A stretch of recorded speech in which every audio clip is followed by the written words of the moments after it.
स्वामी इधर आएंगे? मनापासून बोलवलं की देव येतो म्हणते.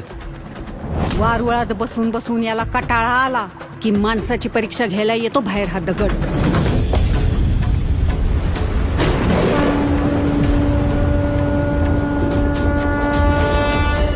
आज मला शोधत फिरण्याची वेळ तुझ्यासारख्या नास्तिक बाईवर कशी काय आली? माझ्या आस्तिक नवऱ्यामुळं. काय काल आमच्यात जरा वाद झालता तर तुमच्या देवळाला कुलूप लावून चावी सोबत घेऊन गेलाय तू.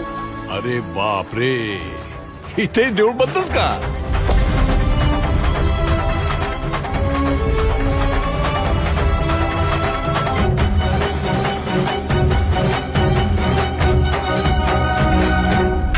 अगे नास्तिके, प्रत्येक युगात तुझ्यासारखे कित्येक रावण आणि कित्येक दुर्योधन पाहिलेत मी.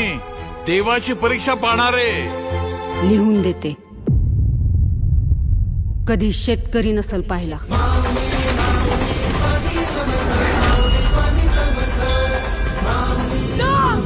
निघून जा इथून, निघा. परीक्षेला बसवलंस ना तुम्हाला? आता परीक्षा दिल्याशिवाय मी जाणार नाही. आता परीक्षा देवाची.